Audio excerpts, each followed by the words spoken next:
চাকরি শেষের দিকে আর 1টি বছর আছে। এই 1টি বছর পরে আমি রিটায়ার করবো, অর্থাৎ আমি অবসরে যাব। কিন্তু এই যে ধর্ম বিষয়ে আমি ধরুন কিছুই জানি না, এমন কিছুই জানি না। আমি জনজাগতিক যেটা হলো, আমি আবার সার্টিফিকেট যখন অর্জন করছি, মেট্রিক পাস করছি, ইন্টার পাস করছি, যেভাবে মাস্টার ডিগ্রি পাস করার পর চাকরি শেষের দিকে যাচ্ছি, কিন্তু ধর্মকর্মে আমি জিরো। সবাই আপনারা হয়তো জানেন যে মাস্টার মাস্টার, কিন্তু আমি ধর্মে যাই না। তো ধর্মের ক্ষেত্রে আমি একটু বলি, প্রভুর সাথে আমার অনেকদিন পরিচিতি এবং প্রভুকে আমি গুরু বলে মানি।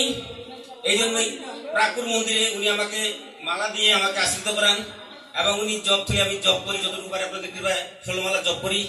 প্রভু আমাকে প্রাকুর মন্দিরে, জানি না আমরা খেয়াল আছে কিনা, উনি আমাকে মালা দিয়েছেন, আমি মালা জপ করি। আপনাদের কৃপায় নিরামিষ ভোজি আজকে 10 থেকে 12 বছর এবং ভগবানকে দিয়ে খাই। তো একাদশী করি যতটুকু পারি।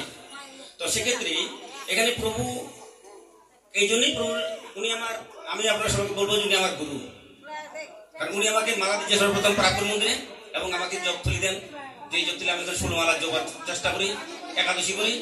ওই জন্য সবাই আপনারা আমাকে কৃপা করবেন, আমি যেন এই যে বললাম যে এই যে ধর্ম বিষয়ে আমি কিছু জানি না, যেন কিছু জানি, কিছু করতে পারি, কিছু মানতে পারি।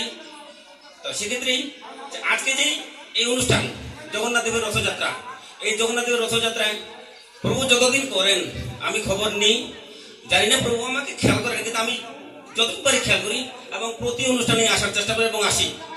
এবং এটুকুই বলবো, আপনাদের কৃপায় যদি আমি সুস্থ থাকি, বেঁচে থাকি, তাহলে প্রভুকে আমার খেয়াল থাকবে। আমি আসার চেষ্টা করব, আমি আসবো, আপনারা আসবেন, সবাই মিলে আমরা কি একটা সাধু সঙ্গ করবো। প্রভাতে আছে সাধু সঙ্গ কি, সাধু সঙ্গ সর্বশাস্ত্রে কয়, লবের মাত্রা সঙ্গ কি সর্বসিদ্ধি হয়। তো সেক্ষেত্রে এখানে সবাই আমরা বছরে একবার হলো, প্রভু যদিও ঢাকায় থাকেন, বিশাল মন্দির, ঢাকায় একবার কেউ যদি যান স্বামীমাকে, তাহলে দেখবেন যে ওখানে যে মন্দিরটা হচ্ছে সারা বাংলাদেশে কোথাও হয় না। আমি গতবারে গেছিলাম, প্রভু ওখানে ছিলাম। যাক, প্রভু আমাকে যতটুকু মনে করেন, ঠিক মনে করেন, ওটা ওনার ব্যক্তিগত ব্যাপার। আমি ওনাকে, আমি বিশেষ করে আমি গুরু বলে মনে করি, যেহেতু উনি আমাকে প্রথম মালা দিয়েছেন। আমরা সবাই খেতে বলি যতদিন বেঁচে থাকবো উনি আমাকে যেন কৃপা করেন।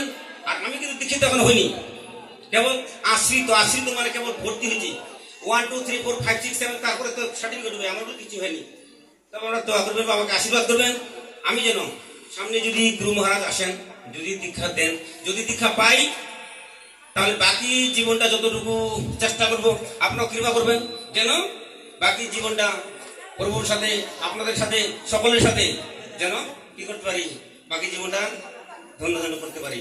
যেমন আমার কাকু হবেন, তো সেই কাকা বয়সে কাকা, দীক্ষিত দিক দিয়েও কাকা, সব দিক দিয়ে কাকা থাকবেন। আর যেমন আমি বসেই আছি, এই জন্য প্রভুরা বললো কি শ্রবণম মঙ্গলম, শ্রবণ সবচেয়ে যতগুলি আছে, শ্রবণের মতো গুণ নেই, যে শুনলে জন্য শুনে আছি। আপনারা সবাই শুনবেন এবং মানবেন, যতটুকু পারবেন করবেন। সর্বশেষে আমার জন্য কৃপা করবেন, আমি যেন ভক্ত হতে পারি। সবাই ধন্যবাদ দিচ্ছি। বাঞ্ছা কল্পতরু ভাষ্য কৃপা সিন্ধু এবচ পতিতানাং পবনেব বৈষ্ণবেব নমো নমঃ।